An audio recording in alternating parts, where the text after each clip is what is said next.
Assalamualaikum warahmatullahi wabarakatuh. Hari ini kita akan belajar mata pelajaran bahasa Indonesia tentang ciri-ciri makhluk hidup di pembelajaran kedua.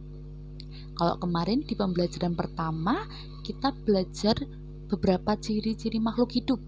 Ada 9. Nah, di pembelajaran kali ini kita akan membahas lebih detail tentang masing-masing ciri-ciri makhluk hidup tersebut. Nah, teman-teman, ciri-ciri makhluk hidup yang pertama itu adalah makhluk hidup dapat bergerak. Nah, makhluk hidup itu bergerak dengan cara yang berbeda-beda, teman-teman. Manusia berjalan menggunakan kaki, artinya manusia itu bergerak. Kemudian untuk hewan itu bergerak dengan cara yang berbeda-beda. Cara bergerak hewan yang pertama adalah berenang menggunakan siripnya. Contohnya adalah paus, lumba-lumba, dan hewan laut lainnya yang hidup di air. Mereka berenang menggunakan siripnya. Kemudian yang kedua, terbang menggunakan sayap. Nah, contohnya ada kupu-kupu, burung, lebah, capung, dan sebagainya. Kemudian ada juga hewan yang berjalan dengan kakinya. Contohnya apa? Itik, angsa, kuda, dan sebagainya. Kemudian yang keempat, hewan itu juga bisa melompat. Contohnya adalah katak, kelinci, dan kanguru, ya. Kemudian yang kelima, hewan juga bisa bergerak dengan cara melata. Contohnya adalah ular, cacing, dan buaya. Yang keenam, hewan juga bisa memanjat dengan kedua tangan dan kakinya. Contohnya adalah beruk. Kemudian yang ketujuh, hewan juga bisa bergelantungan dengan kedua tangan dan kakinya. Contohnya adalah kera dan orang utan.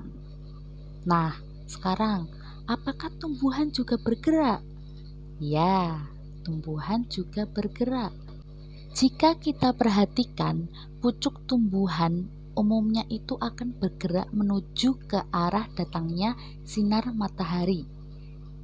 Gerakan tersebut itu tujuannya untuk memperoleh sinar matahari atau untuk melindungi diri. Contohnya yang pertama ada daun putri malu. Daun putri malu apabila disentuh itu akan segera mengatup. Kemudian jika udara dingin atau di saat malam hari, daun putri malu itu juga akan mengatup. Nah, kemudian contoh yang kedua ada bunga matahari. Bunga matahari bergerak sesuai dengan arah datangnya sinar matahari. Saat pagi hari, bunga matahari itu menghadap ke timur, teman-teman. Kenapa? Karena matahari pada saat pagi hari itu ada di sebelah timur. Kemudian saat tengah hari, bunga matahari itu menghadap ke atas karena matahari berada di atas. Ya, teman-teman. Kemudian di sore hari, bunga matahari itu menghadap ke barat. Karena matahari pada saat sore hari itu berada di bagian barat. Nah, kemudian ciri-ciri yang kedua adalah makhluk hidup itu bernafas. Makhluk hidup pasti bernafas. Alat pernafasan makhluk hidup itu berbeda-beda. Manusia bernafas dengan paru-paru. Hewan itu bernafas dengan cara yang berbeda. Contohnya ikan bernafas dengan insang. Hewan menyusui seperti kucing, kambing itu bernafas dengan paru-paru. Lalu cacing itu bernafas menggunakan permukaan kulitnya.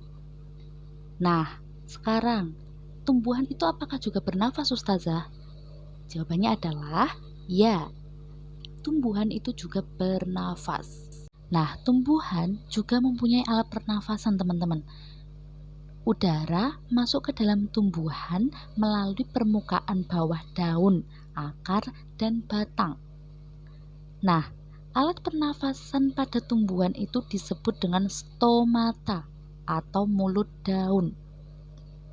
Lalu, ada perbedaan antara apa yang dihirup dan dikeluarkan dalam bernafas oleh manusia dan tumbuhan. Manusia bernafas menghirup oksigen dan mengeluarkan karbon dioksida. Tapi kalau tumbuhan tidak menghirup oksigen, teman-teman, tetapi menghirup karbon dioksida yang dikeluarkan oleh manusia. Kemudian tumbuhan akan mengolahnya dan mengubah menjadi oksigen yang akan digunakan oleh manusia untuk bernafas.